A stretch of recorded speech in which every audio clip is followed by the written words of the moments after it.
Assalamualaikum warahmatullahi wabarakatuh.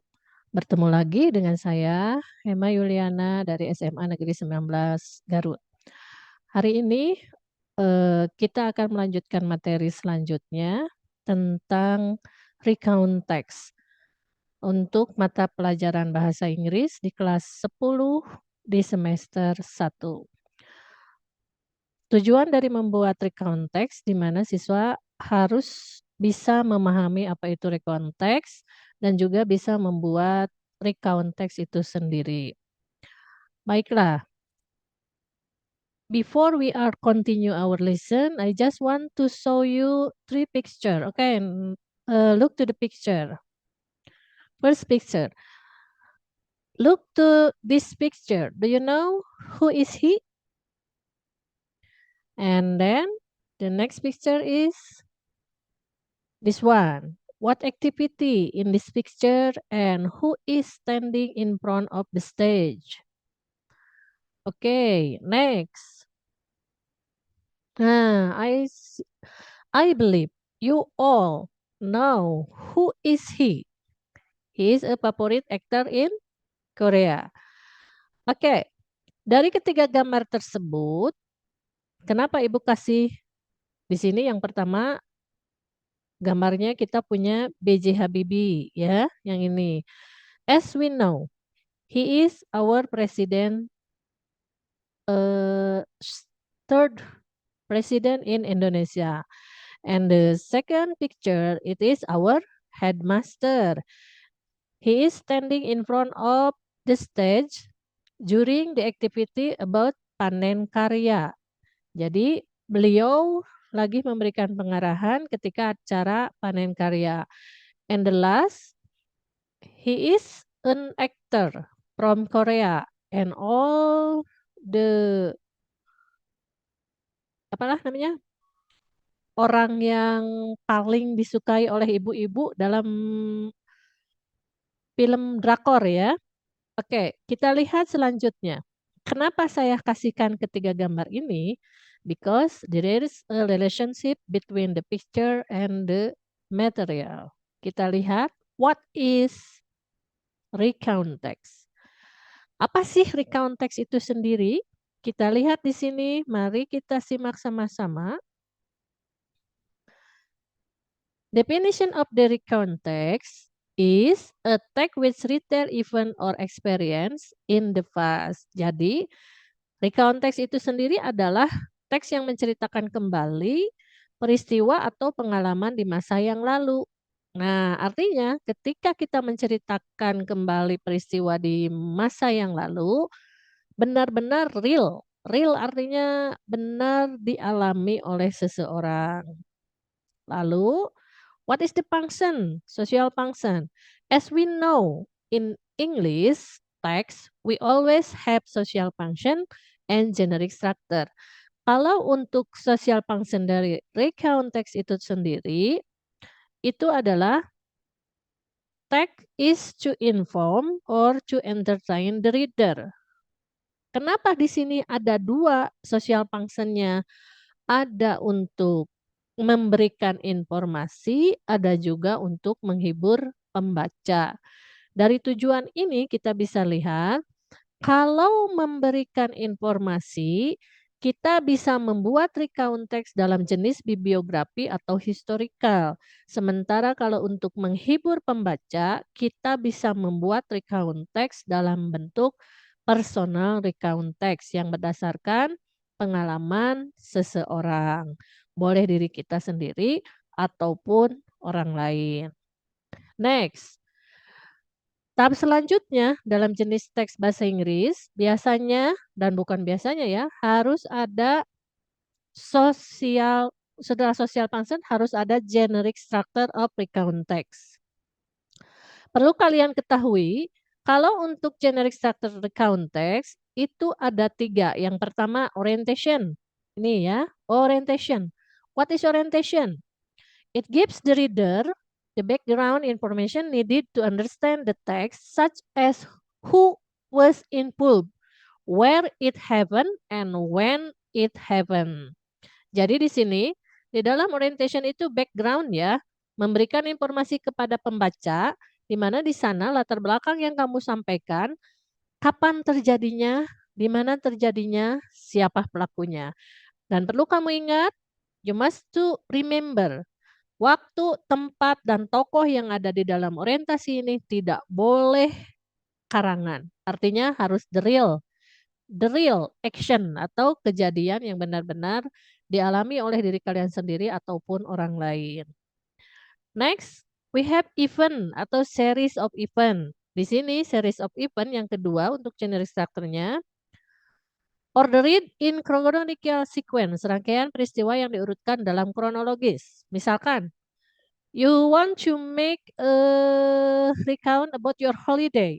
Holiday going to the beach, to the mountain, or going to the mall. Apapun itu terserah kalian.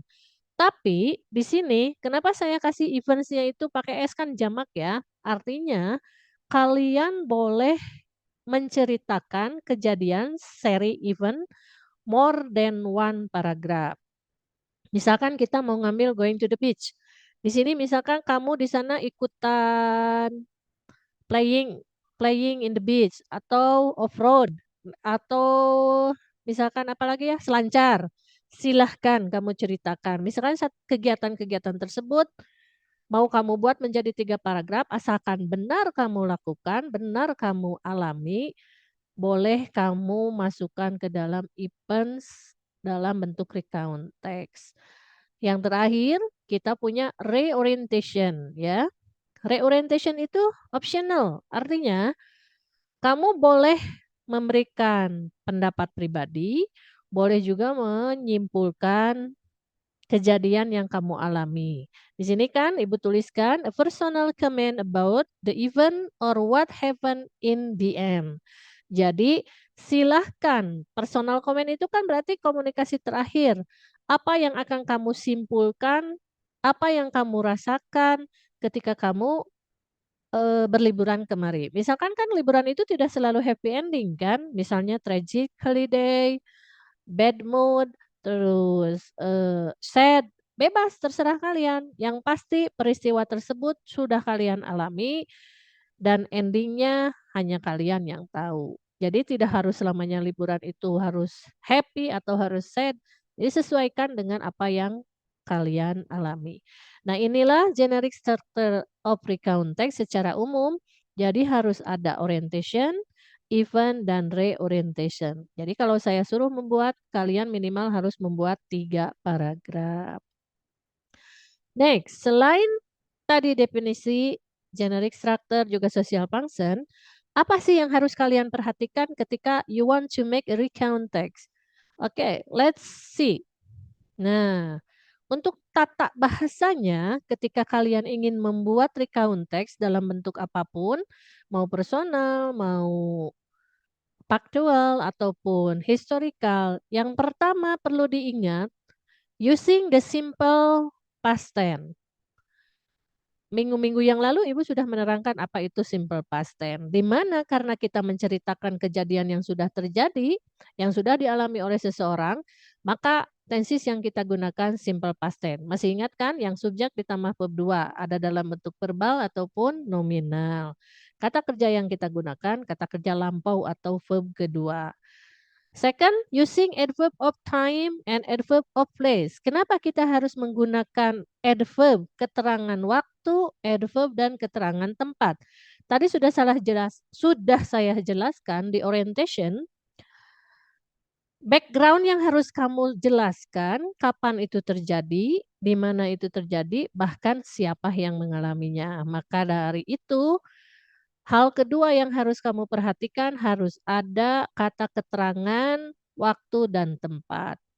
Yang ketiga, the third, fokus on specific participant. Kalau on specific participant berarti kamu harus fokus kepada siapa yang akan kamu terangkan atau yang akan kamu jelaskan. Semisal kamu mau ngambil personal, boleh kamu menjelaskan recount text tentang liburan saudara atau teman kamu, asalkan kamu memang terjun langsung ikut serta di sana. Kamu tidak boleh menceritakan lagi yang lainnya, misalkan tentang si A, ya sudah kamu recount-kan, buatlah recount text-nya tentang si A. Atau misalnya kamu mau membuat tentang diri kamu sendiri, ya artinya tentang kamu, mau yang pergi ke pantai tadilah, mau yang lagi belanja di mall lah, bebas. Tapi kamu nggak mungkin kan kita menyatukan ketika belanja di mall dengan liburan kamu di pantai, itu maksudnya ya. Jadi kamu harus fokus pada spesifik partisipan, apalagi kalau kamu membuat bibliografi. Next, using the conjunction. Conjunction itu kan kata sambung ya. Di mana ketika kita akan membuat suatu recount text, satu kalimat dengan kata kalimat yang selanjutnya, biasanya dalam bahasa kita suka ada complex sentence atau gabungan ya. Kita gabungkan dua atau lebih kalimat dengan menggunakan conjunction. Misalkan pakai but, and, then, terus apalagi banyak ya untuk conjunction. And the last, using action verb. Apa itu action verb? Action verb. Action kan berarti ada aksinya, di mana di sana ada yang kamu kerjakan. Contohnya misalkan eat, you are eat, berarti kamu sedang makan. Ada kan aksinya? Makan. Lalu running, run, kick, or ride. Itu kan ada actionnya. Yang seperti itu ya, action verb-nya. Jadi tolong ketika kalian membuat recount text, perhatikan kelima syarat yang harus kamu lakukan. Oke, all. Setelah saya jelaskan tentang language feature of the recount text, mungkin materinya kita sampai sini dulu. Minggu depan kita sambung dengan jenis-jenis dari recount text itu sendiri. Di sini kita punya types of recount text tentang personal recount, factual recount, dan historical recount. Insya Allah minggu depan akan saya jelaskan lebih terinci tentang types of the recount text. Maybe for this time it is enough. Kita continue lagi minggu depan. Untuk hari ini cukup sekian. Terima kasih atas perhatiannya. Assalamualaikum warahmatullahi wabarakatuh.